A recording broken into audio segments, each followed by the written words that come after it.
یہ قرآن شریف عورتوں کے بارے میں کیا کرتا ہے, کیا کہتا ہے؟ آپ کہتے ہیں نا قرآن شریف کا استعمال کرتے ہیں. 226 228 تو مشہور ہے ہی ہے. And women shall have rights similar to the rights against them according to what is equitable. یعنی عورتوں کے حق وہی حق ہوں گے جو مردوں کے حق ہیں اور برابری کے ہوں, اور آپ ان کے خلاف کوئی قانون نہیں بنا سکتے. جب میں سنتا ہوں کہ یہ جو ہے آج ایک نیا آرگومنٹ چل گیا ہے, پھیلا دیا گیا ہے, روز آرگومنٹس, روز نئے ترک آتے ہیں اس کو ڈیریل کرنے کے لیے.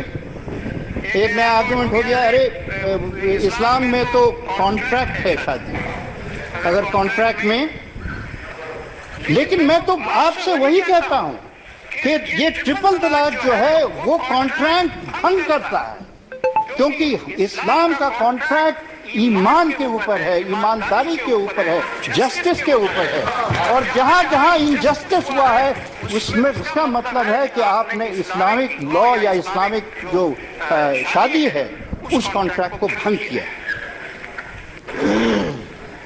اسپیسیفکلی سورہ 2:241 for divorced women maintenance must be provided on a reasonable scale. یہ پرشن اٹھا رہے تھے کہ کیسے دیں گے؟ ریزنیبل اسکیل, جتنی آپ کی آمدنی ہے اسی کے بیسس پہ. This is the duty on the rights. لیکن میں صرف ایک غلط فہمی بہت لوگوں کے من میں ہے کہ اسلام اور قرآن جو ہے عورتوں کے بارے میں کیا سوچتا ہے. تو آپ کو پتا ہے کہ پہلا انسان جو حضور صلی اللہ علیہ وسلم کے بعد جس نے ایمان لیا وہ حضرت علی نہیں تھے. پہلا انسان تھا ان کی بیگم حضرت خدیجہ. جب گئے حضور تو اپنے بیگم کے پاس گئے اور انہوں نے پہلے ایمان لیا, حضرت علی ان کے بعد, اور ان کے ساتھ ان کی وہ 15 سال عمر ان کی حضور سے زیادہ تھی. وہ جو ہے ان کے امپلائمنٹ میں پروفٹ شیئرنگ کے بیسس, یعنی اس زمانے میں ان کی بیوی جو تھی وہ بزنس پرسن تھی, وہ کاروبار کی بزنس کرتی تھی.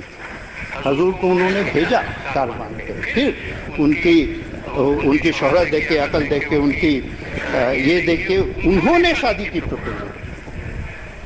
یعنی آپ دیکھ لیجئے کہ وہاں کی سماج اس وقت کتنی ریڈیکل تھی اور ان کے کم از کم بیہیویئر کتنا ریڈیکل تھا. اور جب میں یہ سب سنتا ہوں تو ایک چیز مجھے بہت دکھ ہوتا ہے کہ یہ جو ہم مسئلے اپنے ساتھ کھڑے کر دیے ہیں یہ قرآن کے اسپرٹ کے خلاف, کیونکہ قرآن کا اسپرٹ کہتا ہے آپ عورتوں کو نہ صرف حق دو, حق سے تھوڑا زیادہ دو, اور اس کو آپ نے مروڑ کے پتہ نہیں کہاں تک اس قوم کو آپ لے آئیں, کہاں پہ اس قوم کو لے آئیں. تو ہم یہ نہیں کہتے ہیں کہ ہم جو کر رہے ہیں یا ایک قانون سے اچانک سارا سماج بدل جائے گا, کوئی ایک جادو کی چھڑی ہے کہ اچانک جو ہے سب جو ہے پاپ میں پھنسے ہوئے تھے پنیہ بدل جائیں گے, یا سب کو سورگ مل جائے گا, سب اچانک جنت چلے جائیں گے. لیکن میں ایک بات ضرور کروں گا کہ ایک کہاوت ہے یا ایک ڈکٹم ہے کہ یہ never destroy the good in search of the ideal. آج جو ہم کہہ رہے ہیں this is good, ٹھیک ہے, ایک آئیڈیل ہو بھی سکتا ہے, لیکن اس کا مطلب نہیں ہے کہ کیونکہ ہم آئیڈیل پہ نہیں پہنچے اس لیے ہم گڈ کو بھی ڈیریل کریں. تو آپ جو مرضی کر لیے, مجھے پتا ہے کہ میں نے جو آج کہا ہے کل کوئی نہ کوئی کہے گا کہ یہ شرک ہے, کہنے دو. میں ان کے ججمنٹ پہ اپنی زندگی نہیں گزارتا ہوں. اگر کوئی ججمنٹ دینے والا ہوگا تو اللہ دے گا. یہاں پہ لوگوں نے کہا 300 طلاق ہوئے, اتنے طلاق ہوئے, اتنے طلاق ہوئے. ایشو جو ہے میرے لیے صرف جو طلاق ہوتا ہے وہ اس کا نہیں, میرے لیے ایشو اس سے بڑا, اور وہ ہے کہ طلاق کے نام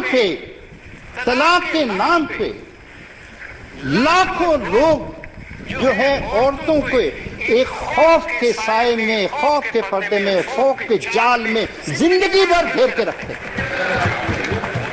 یہ بڑا ایشو کہ میں تجھے کل طلاق دے دوں گا، اور طلاق دے دوں گا تو کہاں کھائے گی؟ کھانے کو نہیں ملے گا، سماج میں تیری اوقات نہیں ہوگی، اور یہ ختم ہو جائے گا، یہ ختم ہو جائے گا۔ اور جس دن یہ ختم ہو گیا، میں کہتا ہوں پھر ایک نئی جان آ جائے گی۔